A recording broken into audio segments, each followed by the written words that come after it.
பெண்ணின் கடவுள் அனுகிரகத்துடன் இன்று உங்கள் ராசி பலனை ஆராய்வோம். அன்பு சிம்ம ராசி நேயர்களே, நான் உங்கள் நண்பன் சோழன் பேசுகிறேன். இந்த வீடியோவோட ஹெட்டிங்கை நீங்கள் பார்த்துருப்பீங்க. இதில் நிறைய பேருக்கு நிறைய விதமான குழப்பங்கள் என்பது ஏற்பட்டிருக்கும். அதாவது விஸ்வரூபம் எடுக்கும் காலம் வந்து விட்டது சிம்ம ராசின்னு போட்டிருக்கோம். என்னன்னு கேட்டால் ஒரு சின்ன கதை சொல்கிறேன். தீபம் எப்போதும் இருளில் தான் எரிகிறது. அதுபோல் ஒவ்வொரு சோதனைகளுக்குள் ஒரு விடை ஒரு இருளில்தான் மறைந்திருக்கிறது. ராசிக்காரர்களே, இனிமேல் உங்களுக்கு நல்ல காலம் என்பது பிறந்திருக்கு. இது மட்டும் இல்லாமல் நீங்கள் எதிர்பார்த்த காலம் என்பது உங்களுக்கு வருது. அது சாதாரண காலம் அல்ல, இது ஒரு அடையாளம் தோன்றும் காலமாக உங்களுக்கு அமையும்.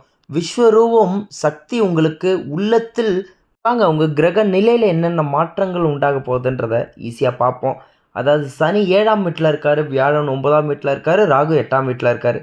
சனி 7ஆம் வீட்டில் இருந்தால் துணைவருடன் இருந்த சோதனைகள் என்பது இனிமேல் கம்மியாக ஆரம்பிக்கும். அதனால் உறுதியான முடிவுகள் என்பது உங்களுக்கு வாழ்க்கையில் அதிகமாக வரும். ஏன்னா நீங்கள் மைண்டு டிப்ரெஷன் என்பது உங்களுக்கு இருக்குது. இந்த பிரச்சனைகள்லேருந்து விலக ஆரம்பிப்பீங்க. வியாழன் 9ஆம் வீட்டில் இருக்காருன்னு சொன்னேன். என்ன நடக்கும்னு கேட்டால் தொழில் ஆன்மீகம் யோசனை செயல்படும். அதாவது இனிமேல் நீங்கள் ஃப்ரீயாக யோசிப்பீங்க. தொழிலில் நல்ல முன்னேற்றம் என்பது கிடைக்கும். ராகு 8ஆம் வீட்டில் இருக்காருன்னு சொன்னேன். அதற்கான காரணம் என்னன்னா, மனசில் நிறைய குழப்பங்கள் என்பது உங்களுக்கு நடந்திருக்கும். நீங்கள் இப்போ ஒரு மனநோயாளி மாதிரியான போக்கில் தான் இருக்கீங்க. இந்த மாதிரியான பிரச்சனைகள்லேருந்து விலக ஆரம்பிப்பீங்க. எல்லாமே சேர்ந்து தான் சிம்ம ராசிக்காரர்களுக்கு சோதனை மூலியமாக வெற்றி என்பது உண்டாகும். நண்பர்களே, முருகப்பெருமான் இருக்கிறார்.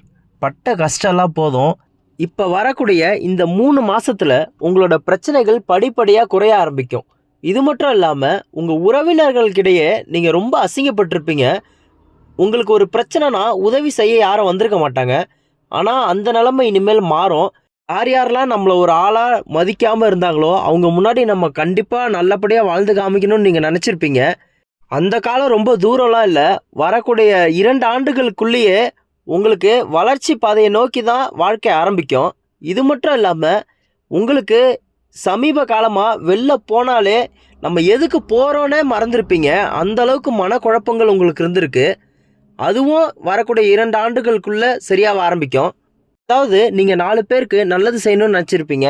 எப்படின்னு பார்த்தா, ஒருத்தவன் கஷ்டத்தில் இருப்பான், அவனை நம்மளால் முடிஞ்ச உதவி பண்ணி அவனை மேலே தூக்கி விடணும்னு நினைப்பீங்க. ஆனால் உங்கள் உறவினர்கள் உங்களை அந்த மாதிரி யாருமே தூக்கி விட்டுருக்க மாட்டாங்க. ஆனால் இனிமேல் வரக்கூடிய காலங்களில் உங்களுக்கு அவங்க உதவி செய்ய ஆரம்பிப்பாங்க. நீங்களும் அவங்களுக்கு உதவி செய்ய ஆரம்பிப்பீங்க. இனிமேல் உங்கள் உறவுகள் நல்லா வரக்கூடிய காலம் வந்து விட்டது. உங்களை அவ்வளோ சீக்கிரம் முருகப்பெருமாள் கைவிட மாட்டார். ஏன்னு கேட்டால், நம்மக்கிட்ட காசு இல்லைனாலும் சாப்பாடு இல்லைனாலும் நம்மக்கிட்ட ஒரு ஆள் வந்து உதவியோ அல்லது சாப்பாடுன்னு கேட்டால் நீங்கள் கண்டிப்பாக யார்கிட்ட கடன் வாங்கியாவது கொடுத்துருப்பீங்க. தானத்திலேயே சிறந்த தானம் அன்னதானம் தான் சொல்லுவாங்க. வாய் வாழ்த்திலினாலும் வயிறு வாழ்த்தும். ஆனால் உங்களுக்கு ஒரு விஷயம் புரியவே இல்லை. உங்களை விட திறமைசாலி யாருமே இல்லைன்னு உங்களுக்கே தெரியல. கடந்த 5 ஆண்டுகளாக எவ்வளோ பிஸ்னஸ் பண்ணணும்னு நினச்சிருப்பீங்க. உதாரணத்துக்கு நம்மளால் முடியாத ஒரு பிஸ்னஸ், உதாரணத்துக்கு டிரான்ஸ்போர்ட் பிஸ்னஸ், அந்த மாதிரி லாஜிஸ்டிக் பெரிய பெரிய பிஸ்னஸ் பண்ணணும்னு நினச்சிருப்பீங்க. அதாவது அதிக முதலீடு போட்டு பண்ணுற பிஸ்னஸ் தான் யோசிச்சிருப்பீங்க. ஆனால் அன்னைக்கு உங்களுக்கு பொருளாதார தடை இருந்திருக்கும். ஆனால் இனி வரக்கூடிய ஆண்டுகளில் எல்லாமே நீங்கி கண்டிப்பாக நீங்கள் நினச்ச பிஸ்னஸை பண்ணுவீங்க. அதாவது உங்கள் வாழ்க்கை இப்போ எப்படி இருக்க போகுதுன்னா, நம்ம எல்லாருமே சினிமா தேட்டர் போய் படம் பார்த்துருப்போம். படம் பார்த்துட்டு இருக்கும்போது திடீர்னு இன்டர்வல்னு ஒன்று வைப்பாங்க. ஆனால் அந்த இன்டர்வல் வர நேரத்தில் அடுத்தது என்ன நடக்க போகுதுன்னு நம்ம எல்லாருமே யோசிக்கிற அளவுக்கான சீனுக்கு நடுவில் தான் வைப்பாங்க. அதே மாதிரி தான் இப்போ உங்கள் வாழ்க்கை இருக்குது. நீங்கள் இப்போ என்ன பொருளாதாரத்தில் இருக்கீங்களோ அதை விட மோசமாக போவீங்கன்னு தான் எல்லாருமே சுற்றி நினச்சிட்டு இருப்பாங்க. அதாவது நண்பர்களாக இருக்கட்டும், உறவினர்களாக இருக்கட்டும். ஆனால் அவங்க எல்லாருமே மூக்கில் கை வைக்கிற வகையில் நீங்கள் பயங்கரமான கம்பேக் கொடுக்க போகிறீங்க. அதனால் என்ன தொழில் நினைக்கிறீங்களோ அதை பண்ணுங்க. கண்டிப்பாக அது சக்ஸஸ் ஆகும். நம்ம தான் நினைக்கிறோம் இதை நம்ம பண்ணால் ஒரு வேளை தோத்துட்டா என்ன பண்ணுறதுன்னு. ஒரு வேளை ஜெயிச்சுட்டா நம்ம எவ்வளோ பெரிய ஆளாகும்னு நீங்களே யோசிச்சு பாருங்கள். ஒரு மனிதனுக்கு நல்ல நேரம் என்பது வாழ்க்கையில் 1 தடவையோ 2 தடவை தான் வரும். அதை கண்டிப்பாக பயன்படுத்திக்கிறவங்க மேலே வந்துடலாம். அல்லது இந்த வாய்ப்பை நழுவுறவங்க திரும்பி மேலே வர்றது கஷ்டம்தான். என்னடா இவன் டிமோட்டிவாக பேசுகிறான்னு நீங்கள் நினைக்காதீங்க. நம்ம ஒரு விஷயத்தை இன்றைக்கி செய்யணும்னு நினச்சா அதை இன்றைக்கி செய்யணும் அல்லது செய்ய ஆரம்பிச்சிடணும். ஆனால் நம்ம நாளைக்குன்னு தள்ளி போட்டால் நம்மளால் அது செய்யவே முடியாது. நாளைக்குன்னு எந்த விஷயத்த நினைக்கிறோமோ அது அவ்வளோதான், அது நம்மளால் பண்ண முடியாதுன்னு நம்ம அன்றைக்கே யோசிச்சிடணும். அதே மாதிரி நிறைய பேர் நல்ல நேரம் வந்துருச்சு, நம்ம எதுவுமே பண்ண வேணாம், நம்ம நல்ல நேரம் வந்தாலே கோடீஸ்வரன் ஆயிடலாம்னு நினச்சிட்ருக்காங்க. அதெல்லாம் கிடையவே கிடையாது. நல்ல நேரம் வந்தாலும் நம்ம வேலை செஞ்சால் தான் எதுவாக இருந்தாலும் செயல்படும்.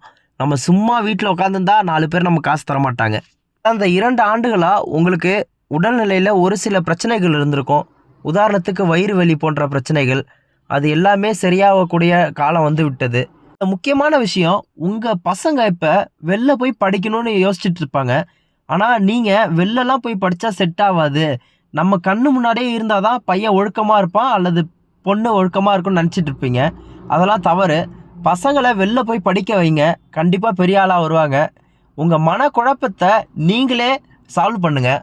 இது மட்டும் இல்லாமல் குரு லக்கணம்லாம் உண்டா இல்லையா, நம்ம வாழ்க்கையில் அதெல்லாம் நடக்குமா நடக்காதான்னு நீங்கள் நினச்சிருப்பீங்க. இது மட்டும் இல்லாமல் பிடிச்சதை சாப்பிட்ருக்க முடியாது, ஒழுங்கான சாப்பாடே சாப்பிட்ருக்க முடியாது, ஒரு இடத்துல போனால் ஒரு மரியாதை இருக்காது. இந்த மாதிரி நிலைமையில் நீங்கள் இருந்திருப்பீங்க. ஆனால் இனி வரக்கூடிய காலங்கள் அப்படி கிடையாது. நீங்கள் நினச்சதோட டபுள் மடங்கு நல்லா வாழ்வீங்க. இதில் ரொம்ப முக்கியமான விஷயம், நம்ம வீட்டில் ஒரு ஃபங்க்ஷன் 10 வருஷத்துக்கு முன்னாடியோ 5 வருஷத்துக்கு முன்னாடியே நடந்திருக்கும். அன்னைக்கு ஒரு ஆள் 500 ரூபாயோ 1000 ரூபாயோ 2000 ரூபாயோ போட்டிருப்பாங்க. இன்றைக்கி அவங்க வீட்டில் ஒரு நிகழ்ச்சினா நம்ம மேலே ஒரு 500 ரூபாயோ 1000 ரூபாயோ சேர்த்து போடணும். ஆனால் அதுக்கு கூட காசு இல்லாமல், அதாவது மொய் வைக்கவே காசு இல்லாத நிலமையில் நீங்கள் இப்போ இருக்கீங்க. இதெல்லாம் நினச்சி நீங்கள் ரொம்ப கவலைப்பட்டிருப்பீங்க. இனிமேல் அந்த கவலையை விட்டு தள்ளுங்க. இனிமேல் நம்ம வரக்கூடிய காலம் நல்ல காலம் வந்து விட்டது. முயற்சி பண்ணால் எதையுமே மாற்ற முடியும். நம்ம பசங்கள்லாம் ரொம்ப பாவம். நீங்கள் வேணால் நினச்சி பாருங்கள். நம்ம பசங்க நம்மக்கிட்ட சொல்லலினாலும் கண்டிப்பாக மனசில் நினச்சிருப்பாங்க, நம்ம இந்த வீட்டில் பிறக்காமல் பக்கத்து வீட்லேயோ நம்ம ஒரு பெரிய பணக்கார வீட்டில் பிறந்திருந்தா நம்ம வாழ்க்கை பயங்கரமாக இருந்திருக்குமே. அதாவது வாழ்க்கை பயங்கரமாக இருந்திருக்குமோ கூட இல்லை, ஒரு 3 வேளை சாப்பாடாவது நல்ல சாப்பாடு கிடச்சிருக்குமேன்ற அளவுக்கு ஏங்கி போயிருப்பாங்க. குறைஞ்சபட்சம் அவங்களுக்கு ஒரு நல்ல சாப்பாடு அல்லது ஒரு நல்ல ட்ரெஸ்ஸு, ஒரு நல்ல 10 பேரை பார்த்தா மதிக்கக்கூடிய ஸ்கூலில் படிக்க வைக்கணும்ல, அந்த அளவுக்காவது நம்ம சம்பாதிக்கணும்ல. இது எல்லாத்தையும் மாற்று பாதையில் கொண்டு போக குரு பகவானால் முடியும். குரு பகவான் எல்லா நேரத்துலையுமே கஷ்டத்தை கொடுக்க மாட்டார். அப்படி கஷ்டத்தையே கொடுத்தாலும் நம்ம நல்லதுக்காக தான் அந்த கஷ்டம் நினச்சிக்கோங்க. உதாரணத்துக்கு உங்ககிட்ட கையில் இப்போ 10 லட்ச ரூபா காசை கொடுத்தா கஷ்டமே தெரியலனா அந்த காசை நீங்கள் ஈஸியாக செலவு பண்ணிடுவீங்க. இதுவே கஷ்டத்தில் இருந்ததுக்கு அப்புறம் உங்களுக்கு இந்த காசை கொடுத்தா அந்த காசோட அருமை உங்களுக்கு தெரியும் ஐயா. இதனால தான் கொடுக்கவும் மாட்டார், கெடுக்கவும் மாட்டாருன்னு சொல்லுவாங்க. எவ்வளோதான் கஷ்ட காலம் வந்தாலும் நம்ம சூசைட் பண்ணிக்கலான்ற அளவுக்கு நினச்சாலும் நம்ம கண்டிப்பாக சூசைட் பண்ணியிருக்க மாட்டோம். இன்றைக்கி ஒரு 1000 ரூபா லோனு கட்டணும்னு நினச்சிருப்போம், அன்றைக்கி அந்த 1000 ரூபா இல்லை. ஆனால் அதை நம்ம நண்பர்கள்கிட்டயோ உறவினர்கள்கிட்டயோ கடன் வாங்கியாவது அசிங்கப்படாமல் அடைச்சிட்ருக்குறோம். இவ்வளோ நாள் உங்களுக்கு தாழ்வு மனப்பான்மை அதிகமாக இருக்குது. நம்மளை சுற்றி எல்லாருமே நல்லா இருக்காங்க, நம்ம மட்டும்தான் இப்படி இருக்கோன்னு நினச்சி நீங்களே உங்களை தாழ்த்தி யோசிச்சுக்கிறீங்க. ஆனால் இதுதான் தவறான செயல். நம்ம கண்டிப்பாக நல்லா வருவோம், நமக்கும் திறமை இருக்குதுன்னு நினச்சி பாசிட்டிவாக திங்க் பண்ணுங்கள், கண்டிப்பாக நல்லதே நடக்கும். மட்டும் இல்லாமல் நீங்கள் கொஞ்சம் அதிகமாகவே கடன் வாங்கியிருப்பீங்க. எதுக்குன்னு கேட்டால் ஒரு நில பிரச்சனையோ அல்லது ஒரு மருத்துவ பிரச்சனையோ அல்லது ஃபாரினுக்கு போகணுன்னு ஏஜென்ட் மூலயமா காசு கட்டி அங்கே போனதுக்கப்புறம் வேலை பிடிக்கலன்னு வந்து ஏதோ ஒரு வகையில் நஷ்டப்பட்டிருப்பீங்க. ஆனால் அதெல்லாம் நஷ்டம் நினைக்காதீங்க, இதெல்லாம் ஒரு அனுபவம் நினச்சிக்கோங்க. நம்மளை யாரெல்லாம் மதிப்பாங்கன்னு நினச்சிங்களோ அவங்கெல்லாம் மதிச்சிருக்க மாட்டாங்க. இந்த காலம் உங்களுக்கு யார் உங்களை எந்தெந்த இடத்துல வச்சுருக்காங்கன்னு காமிக்கக்கூடிய காலகட்டம் இது. ஆனால் இப்போ வரக்கூடிய காலகட்டத்தில் நீங்கள் காசை பார்த்து செலவு பண்ணணும். இல்லை நம்மக்கிட்ட காசு இருக்குது, நம்ம ஆடம்பரமாக செலவு பண்ணலான்னு நினச்சிங்கன்னா ரொம்ப கஷ்ட காலத்துக்கு போயிடுவீங்க. இது மட்டும் இல்லாமல் 4 பேருக்கு அன்னதானம் கொடுங்க. கண்டிப்பாக வாய் வாழ்த்தலினாலும் வயிறு வாழ்த்தும். நல்ல காலம் வருதுன்னு வீட்டில் சும்மாவே உட்காந்துருக்காதீங்க. நம்மளால் எதுவுமே முடியாது. நமக்கு சுற்றி இருக்க எல்லாருமே நல்லா இருக்காங்க, நம்ம மட்டும்தான் இப்படி இருக்கோம், நம்மளை எல்லாருமே கேவலமாக பார்க்குறாங்கன்னு நீங்களே நினைக்க ஆரம்பிக்காதீங்க. நம்மளாலே எல்லாமே முடியும். நமக்கு நல்ல காலம் வந்து விட்டது. கண்டிப்பாக நம்ம எல்லாருமே வாயில் கை வைக்கிற வகையில் வாழ்ந்து காமிப்போம். இது மட்டும் இல்லாமல் சனிக்கிழமை சனீஸ்வரன் கோயிலுக்கு போயிட்டு 2 விளக்கு போட்டுவாங்க. வாழ்க வளமுடன்.